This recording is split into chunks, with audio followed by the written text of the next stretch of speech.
ነገም ሌላ ቀን ነው።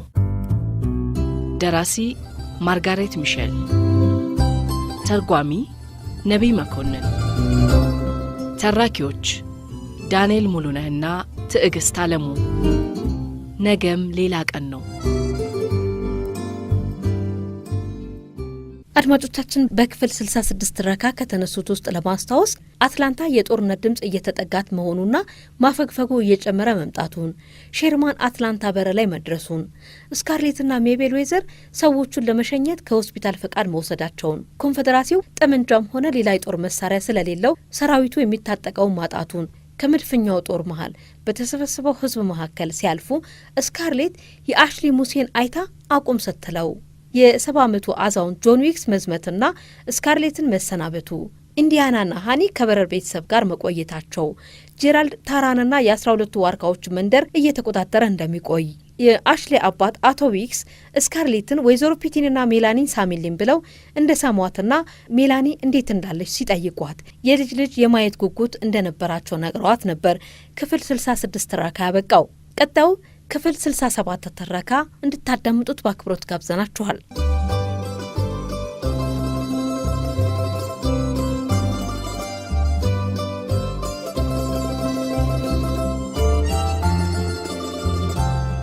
ጆን ዊክስ ባርኔጣውን በእጁ ይዞ ብርማ ጸጉሩን ለዝናብ እንዳጋለጠ ኔሊን ኮልኩሎ ፈረጠጠ። ስካርሌት በመጨረሻ የተናገራቸው ቃላት ራሷን ከመምታታቸው በፊት ሜቤልና ወይዘሮ ሚድጋ ደረሰች። ከዚያም በተፈጠረባት ሰይጣናዊ ሽብር ምክንያት ራሷን በራሷ በመፈታተን ለመጸለይ በሞክር ይሻለኛል አለች። አሽሌ እንደነገራት ሁሉ አባትየውም ስለሞት ነገራት። ይሄኔ አሽሌ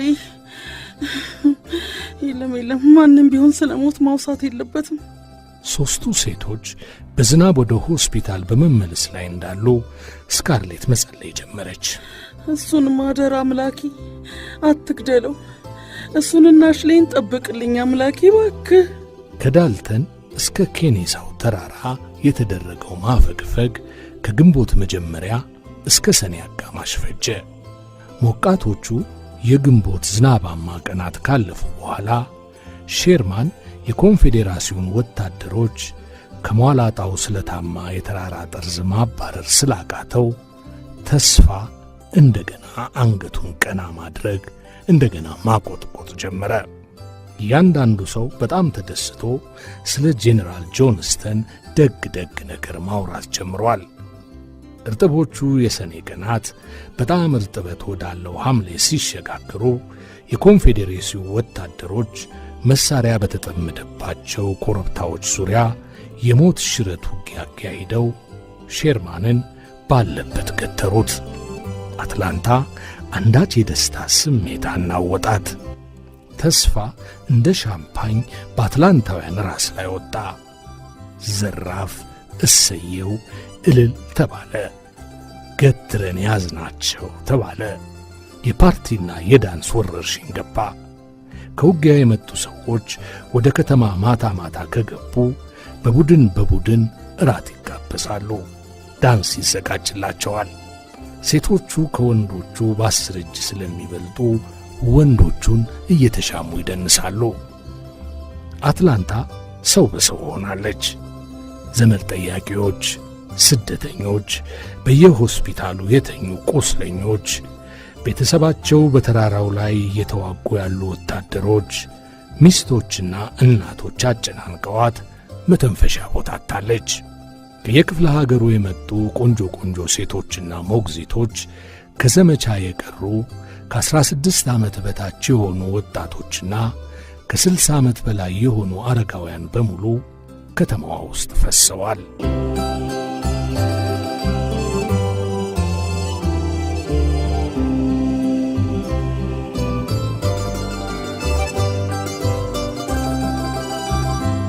ወይዘሮ ፒትፓት እነዚህን የመጨረሻዎቹን ቆንጆ ሴቶች መምጣት አልወደዱትም። ምክንያቱም እነሱ የሚመጡት ባል ፍለጋ ነው የሚል እምነት ስላላቸው ነው። የእነዚህ ሴቶች ተግባር የፈጠረባቸው ኀፍረት ይህ ዓለም ወዴት እየዘቀጠ ነው አሰኝቷቸዋል። ስካርሌትም ነገሩን ጠልተዋለች። የ16 ዓመት ዕድሜ ያላቸው ወጣቶች ትንቡኬ ጉንጫቸውና ያማረ ፈገግታቸው፣ 2-3 የተገልብጠው የተለበሱ ቀሚሶቻቸውንና የተጠጋገኑ ጫማዎቻቸውን ስለሚያስረሳ ባል ለማግኘት የሚያደርጉት ውድድርና ሽሚያ ስካርሌትን እስከዚህም አላስጨነቃትም። የእሷ ልብሶች ዕድሜ ለሬት በትለር ባለፈው የጀልባ ጉዞ ካመጣላት ጨርቆች የተሰፉ ስለሆኑ ከሁሉም የተሻሉና የበለጡ ውቦች ናቸው። ዳሩ ግን እሷ 19 ዓመቷን የያዘች በመሆኗና ወንዶቹ ደግሞ ትናንሽ ሴቶች ማሳደድ ስለሚመርጡ ቅሬታ ተሰምቷታል። ባለልጅና የሙት ሚስት መሆኗን ለውድድሩ የሚያበቃኝን የውበት ማሟያ አጉድሎብኛል ብላ አሰበች። ደግነቱ በዚህ በደስታ የተሞላ ጊዜዋ እናትነቷም ሆነ የሙት ሚስትነቷ ይሄን ያህልም ሸክም አልሆኑባትም። ቀን ቀን በሆስፒታል ሥራ በመጠመዷና ማታ ማታ የዳንስ ምሽቶች በመኖራቸው ዋድን የምታይበት ጊዜም የላት። አንዳንድ ጊዜማ ለረጅም ሰዓታት ልጅ እንዳላትም ትዘነጋለች። በሞቃቶቹና እርጥበት ባላቸው የበጋ ማታዎች የአትላንታ ቤቶች ለነፍስ አድን ወታደሮች በሚንቦገቦጉ መብራቶች ፏ ብለው ደምቀዋል። በምሽግ ጉድጓዶችና በተጠመዱ መሣሪያዎች ክልል የዋሉት አቧራ ባቧራ የሆኑ ወታደሮች የሚዝናኑት እነዚህ ቤቶች ውስጥ ነው። የባንጆ ሙዚቃ ጩኸት ጎዳና ድረስ ይሰማል። ዳንሱ እንደ መዓት ይቀልጣል። ሳቅና ውካታ በምሽቱ አየር ላይ ይንሳፈፋል። ወጣቶች በቡድን ሆነው ፒያኖዎቹ ላይ ሰፍረዋል። በጉጉት የተሞሉ ድምፆች ዩር ሌተር ኬም በት ኬም ቱ ሌት፣ የላክሽው ደብዳቤ ዘግይቶ መጣ እንጂ መምጣቱንስ መጥቷል የተሰኘውን አሳዛኝ ዜማ ይጫወታሉ። የተቦጫጨቀ ልብስ የለበሱት ቆራጥ ወታደሮችም ከየማራገቢያው ስር በሳቅ የሚፍለቀለቁትን ሴቶች እያስተዋሉ በጊዜ ጋብቻቸው እንዲፈጸም ይለምኗቸዋል። ሴቶቹም ቢሆኑ ጋብቻቸው መቆየቱን አይወዱትም። ከተማይቱን ደስታና ፌሽታ ባጥለቀለቃት በአሁኑ ሰዓት ለመጋባት ያላቸው ጥድፊያ ለብቻው ነው። ጀነራል ጆንስተን ኬኔሳው ተራራ ላይ ያንኪዎችን ወጥሮ በያዘበት ወር ውስጥ በርካታ ጋብቻዎች ተፈጸሙ። አያሌ ሰርጎችም ተደገሱ። ሙሽራዋ ከብዙ ጓደኞቿ ተበዳድራ ባመጣችው ልብስና ጌጥ ተሞሽራ በደስታ እየዋኘች፣ ሙሽራውም ጎራዴው ጉልበቱ የተጣጣፈ ሱሪውን እየገጨበት ይቀመጣሉ። በደጉ ጊዜ ስንትና ስንት ነገር እንዳልተደረገ ሁሉ በዚህ ሁኔታ ብቻ ይጋባሉ። ያም ሆኖ ደስታቸው ልክ የለውም። ወሰን የሌለው ደስታ፣ ድንበር የሌለው ፈንጠዝያ፣ ቁጥር ስፍር የሌለው የዳንስ ድግሶች፣ መጠኑ የማይለካ የሰውነት ንዝሪያ። እልል በይ ወፌ፣ እልል በይ አሞራ። ጆንስተን ከዚያ 22 ማይል ርቀት ላይ ያንኪዎችን ገትሮ ይዘዋል። እሰይ አንበሳዬ፣ ከወለዱ አይቀር የእሱን እልፍ ነበር። ትክክል ነው። የኬኔሳው ተራራ መስመር ኬላው የማይሰበር ወሰኑ የማይደፈር ነው። ከ25 ቀን ውጊያ በኋላ ሼርማን ራሱ እንኳን ያለቀበት ሰራዊት ለቁጥር የሚያስቸግር በመሆኑ ሐቁን ተረድቶታል። ስለዚህም ግንባር ለግንባር ከመጋፈጥ ይልቅ ሰራዊቱን በሰፊው እንዲከብ አድርጎ በኮንፌዴራሲው ወታደሮችና በአትላንታ መካከል ተሸብልቆ ማጥቃት ጀመረ። ይህ ዘዴው አሳምሮ ጠቀመው። ጆንስተን ሜዳማውን አካባቢ ለመከላከል ሲል ኮረብታውን እንዲለቅ ተገደደ። በዚህ ውጊያው ካለው ኃይል 1/3 ያህሉን አጣ። የተረፈውም በድካም እየተጎተተ በዝናብ እየበሰበሰ ገጠር ገጠሩን አቋርጦ ወደ ቻታሁቺ ወንዝ አመራ። የኮንፌዴሬሲው ጦር ከእንግዲህ እንዲመጣለት የሚጠብቀው የማጠናከሪያ ኃይል የለም። በአንጻሩ ግን ከተነሲ በስተደቡብ ጀምሮ እስከ ውጊያው ቦታ ድረስ የተዘረጋውን የባቡር ሐዲድ በእጁ ያስገባው የሼርማን ጦር በየዕለቱ አዳዲስ የጦር መሣሪያና አዳዲስ ምልምል ወታደሮች በባቡር ይጓጓዙለታል። ስለዚህ የግራጫ ለባሾቹ የውጊያ መስመር በየማጡና በያረንቋው መሃል እያፈገፈገ መሸሽ ግድ ሆነበት። ሽሽት ወደ አትላንታ፣ ጉዞ ወደ አትላንታ፣ ሩጫ ወደ አትላንታ። ይቺ አትላንታ ስንቱን ትችለው ይሆን? ያ ያይደፈሬው ተራራ ሲለቀቅ፣ ያ ኬላው የማይሰበር ተራራ ሲጣስ፣ ያ አይበገሬው የተፈጥሮ ምሽግ ጠላት እጅ ሲወድቅ ከተማይቱን የሽብር ማዕበል አናጋት።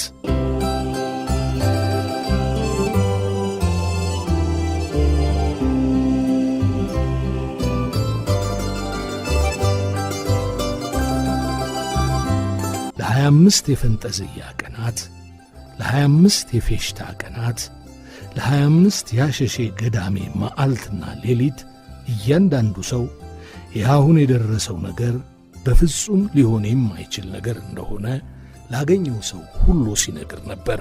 አሁን ይኸውና አይሆንም የተባለው ሆነ፣ አይደረግም የተባለው ተደረገ። ጄኔራሉ በወዲያኛው የወንዙ ዳርቻ ሆኖ ያንኪዎች እንዳይገፉ ገትሮ መያዙ የማያጠራጥር ጉዳይ ነው። እግዚአብሔር በሚያውቀው ወንዙ እኮ በጣም ቅርብ ነው፣ 7 ማይል ብቻ። ሼርማን ግን ጅረቱን በላይ በኩል አቋርጦ አሁንም እያተራመሰ አሳደዳቸው። ግራጫ ለባሾቹ ወታደሮች ወንዙን ሰንጥቀው በፍጥነት መሸሽ የማይቀርላቸው ጉዳይ በመሆኑ በወራሪዎችና በአትላንታ መሃል ገብተው የውጥሬ ስንጥር ተያዙ።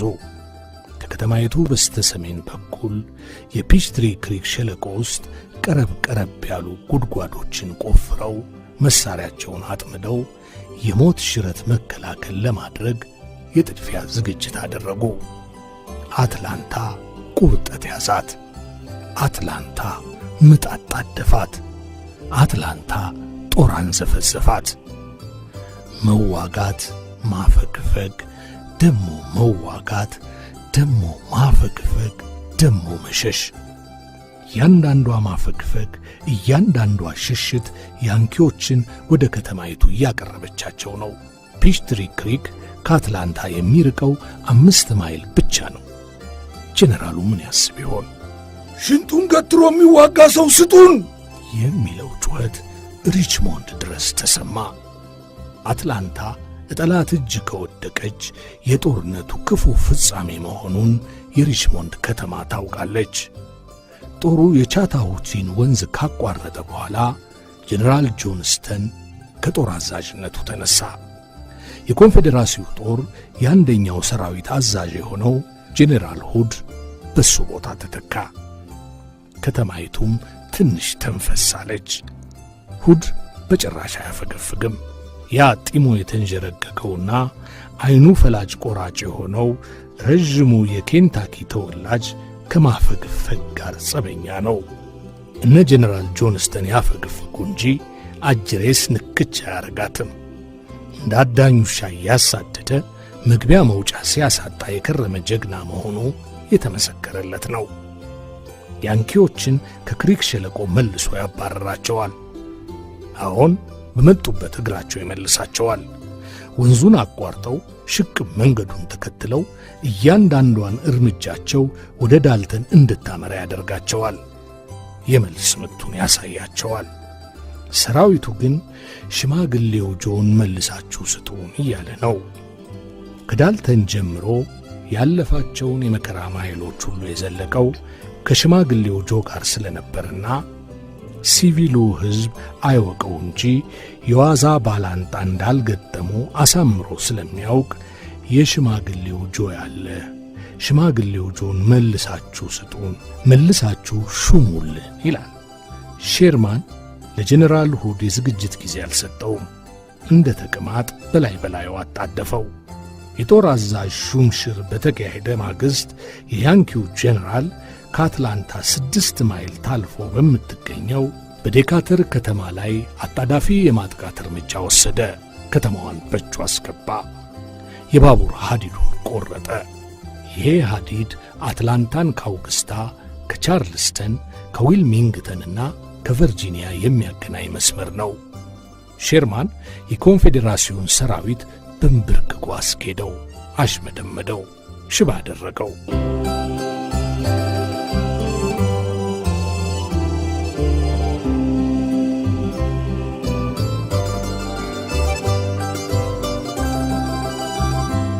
ምላሽ ለመስጫው መደረግ ያለበትን ሁሉ የማድረጊያ ጊዜው አሁን ነው። አትላንታ የመልስ ምት ይመታ፣ የሚደረገው አስቸኳይ ነገር ይደረግ እያለች ትጮኻለች። ከሐምሌ ወበቃማ ከሰዓት በኋላዎች በአንደኛው አትላንታ ምኞቷ ተሳክቶ የልቧ ደረሰ። ጄኔራል ሁድ ከመቋቋምና ከመዋጋትም በላይ ተአምር ሠራ። የሱን ሰዎች ከጉድጓዳቸው አስወጥቶ ከሱ ኃይል በጥፍ የሚበልጡት የሼርማን ወታደሮች ሰማያዊ የውጊያ መስመር ላይ በጥድፊያ አሰማራቸው። ሰው በፍርሃት እየተናጠ የሁድ የማጥቃት እርምጃ የያንኪዎችን ቁጣ እንዲመልስለት ይጸልያል። የመድፉ ማስገምገምና በሺህ የሚቆጠሩ ጠመንጃዎች ማጉረምረም ምንም ከከተማዋ እምብርት የ5 ማይል ርቀት ላይ ቢሆን ጩኸቱ ምድርና ሰማይ የሚያናጋ ከመሆኑ የተነሳ ሰው ከሚቀጥለው ጎረቤቱ አጥር ግቢ የሚተኮስ ይመስለዋል። ቦምቡ ከምድር ማኅፀን እየጎነጎነ የሚያወጣው ጭስና አቧራ ከዛፎቹ አናት በጣም ቀርቦ እንደሚጠለል ደመና አየር ላይ ይንጠለጠላል። ይሄ ሁሉ ሲሆን ግን የጦርነቱን ሁኔታ የሚያውቅ ማንም ሰው አልነበረም። ከሰዓት በኋላው እየተማሸ ሲሄድ የመጀመሪያው ወሬ መጣ።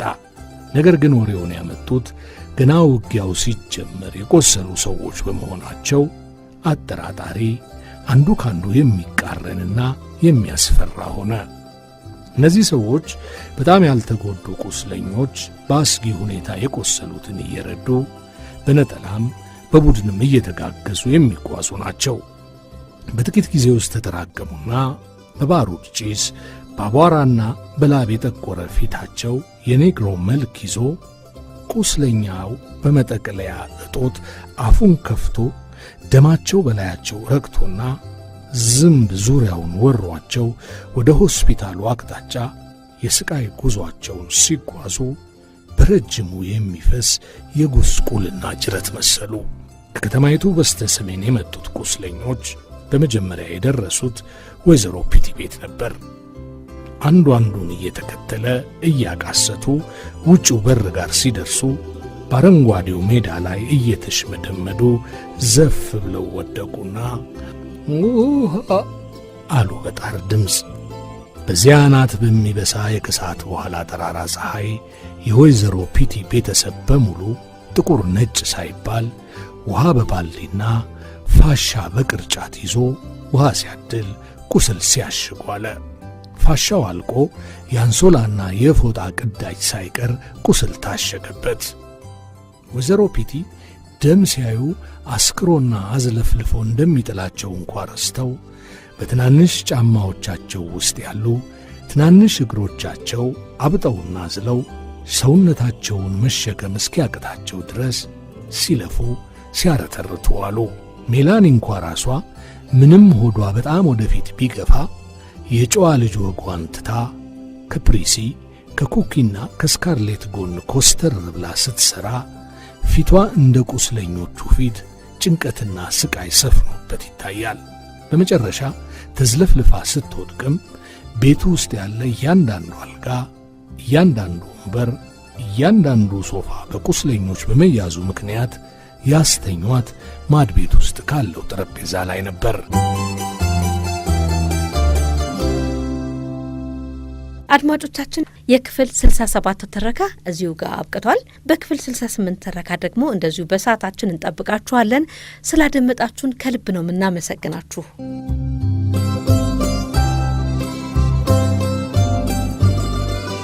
ነገም ሌላ ቀን ነው።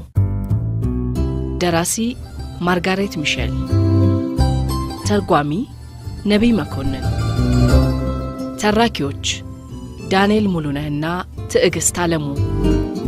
ነገም ሌላ ቀን ነው።